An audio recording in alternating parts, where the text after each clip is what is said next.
bienvenue à tous sur ma chaîne. J'ai décidé de faire cette vidéo afin de vous faire découvrir les articles que j'utilise pour faire une toile.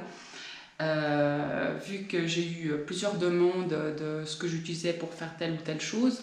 Alors voilà, après la vidéo suivra de ce tableau, mais je vais vous expliquer en quelques mots ce que j'utilise pour faire de A à Z une toile.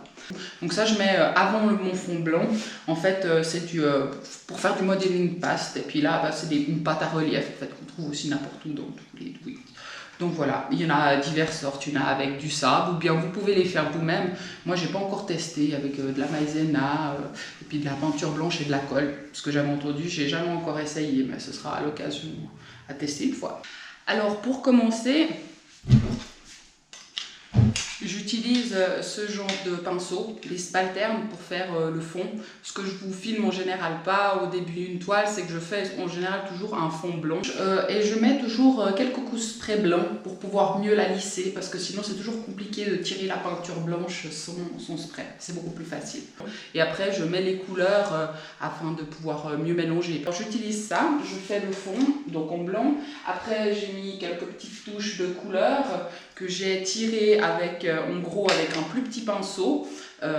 J'ai enlevé le surplus parce que des fois il arrive qu'on en mette un peu trop.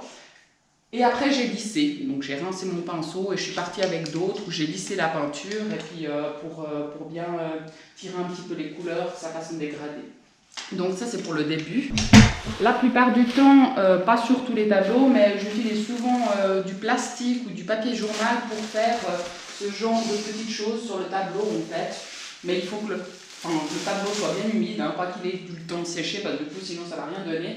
Donc tapotez un petit peu partout, ça dépend des couleurs que vous voulez mettre sur le jaune, par exemple un peu du bleu sur jaune ou quoi. Vous n'êtes pas obligé de faire partout, hein. Des fois moi je fais juste un, deux traits comme ça. Donc voilà pour ça. Et après, j'utilise ce genre d'article, c'est des taloches crantées. Et en fait, je fais, sur celle-là, par exemple, au fond, j'ai juste tiré un petit peu la peinture. Vous trouvez ça dans tout type de douille. Donc voilà, là aussi, je l'ai fait par exemple en blanc. En général, je le trempe dans la peinture noire ou blanche, ça dépend de l'effet que je veux. Donc voilà pour ça. Et des fois, il m'arrive justement de faire, sur celle-là, j'ai utilisé ce genre de spatule en fait. Bon voilà, c'est une fourchette hein, que j'ai plutôt utilisé sur celle-là où justement j'ai fait ce genre de truc. Donc toujours quand le fond est bien humide. Et sur celle-là, j'ai commencé justement, ici on voit noir, c'est une genre de spatule, c'est en plastique, mais qui est très fine et du coup elle tire un peu la peinture et ça fait un très joli effet, je trouve. Et donc par-dessus ça, j'ai pris une spatule qui a des petites dents en fait, et que j'ai trouvé dernièrement et que je trouvais super sympa l'effet que ça donne. J'ai d'autres types de spatules.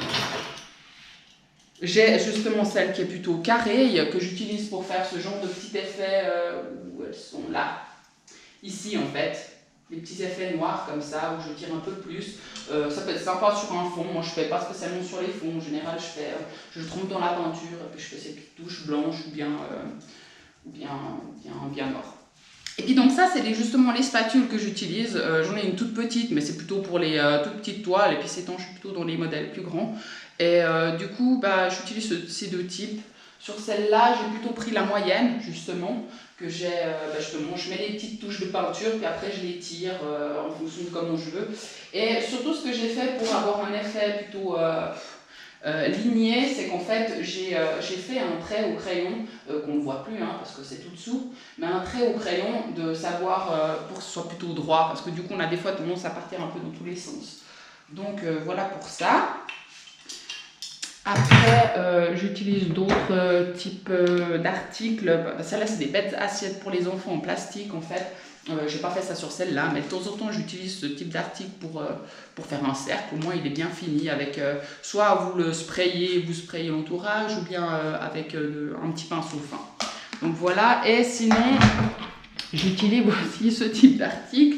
Là, c'est un rouleau en carton où il y avait un plastique autour. Et puis, il est plutôt pas mal pour faire des jolis cercles, en fait. Tu trempes dans la peinture et puis on y va. Et puis là aussi, c'est des entonnoirs. Donc là, j'ai deux tailles que j'utilise. Je trouve que ça donne des petits effets plutôt sympas. Donc voilà pour ça. Et j'utilise aussi pas mal la fourchette en plastique de mes enfants, en fait, parce que la fourchette en métal, elle a plutôt les ongles pointus, puis là c'est quand même moins pointu. Et pour faire des effets de petits points, que je fais un petit peu souvent ces tons, comme là il y en a, ici il y en a aussi, et je trouve que c'est pas mal. Et aussi pour faire, je trompe dans la peinture comme ça, je les fais plutôt en général en blanc, en noir, et puis je fais ces petits effets de points comme ça, je trouve que c'est plutôt pas mal, c'est plutôt joli. Et donc, pour le final, j'utilise souvent aussi ce type d'article, hein, là, après, il faut chercher, faut des fois ouvrir nos tiroirs pour essayer de trouver qui est plutôt arrondi, puis qui donne ces petits effets comme ça, en fait. Donc voilà. Et puis pour la fin, en général, j'ai plein de types de peintures que j'achète justement dans les douilles qui sont soit toutes préparées, soit que je fais moi-même, en fait, pour faire des petites bulles ou bien des petites lignes. Là, c'est justement des supports que j'avais achetés sur Wish, hein, des petits pots comme ça, et puis en fait vous mélangez avec enfin une partie de peinture, une partie d'eau. En général il y a un peu plus de peinture que d'eau parce que sinon c'est un peu trop liquide, et puis des fois pour laisser sécher, alors de temps en temps voilà, les mélanges ne sont pas tout à fait identiques, là la trace est un peu plus grande, mais bon c'est pas grave, ça fait un joli effet quand même. Alors pour la peinture, j'utilise ça, que j'avais commandé par internet parce qu'ils font des lots de 24 pièces, je trouvais pas mal. Sinon après, voilà, quand j'ai besoin de peinture blanche, puis c'est celle qu'on utilise quand même le plus, je vais dans les douilles et puis voilà, je vais acheter ce que j'ai besoin pour mon stock. J'utilise aussi un rouleau, pas un rouleau à pâtisserie, mais un rouleau avec une petite mousse que j'utilise pour faire l'entourage à la fin, après avoir fini ma toile et que c'est bien séché, hein.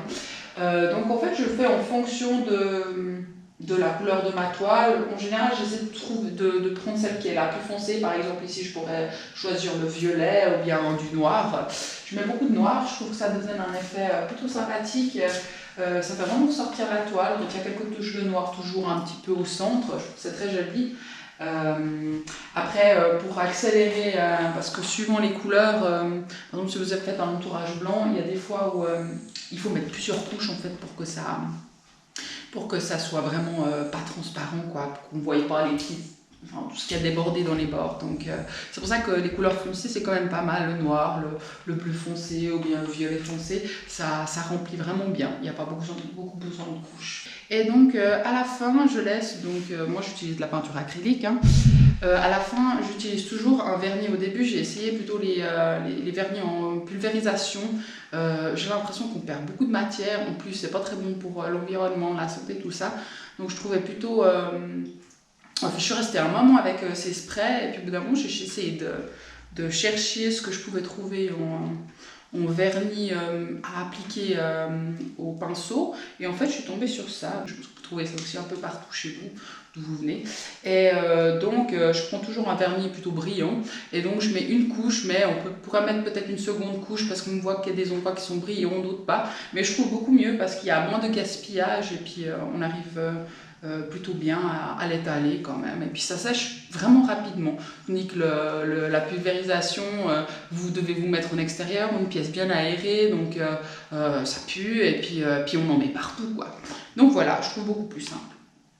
Alors n'hésitez pas à me suivre et à commenter mes vidéos, ça me motive à continuer, de voir que ça intéresse des gens de partager mon amour pour la peinture abstraite. Alors n'hésitez pas à mettre un petit pouce j'aime et à me suivre, et à bientôt pour une prochaine vidéo. Et surtout, prenez soin de vous, respectez les règles et n'oubliez pas de vous désinfecter les mains.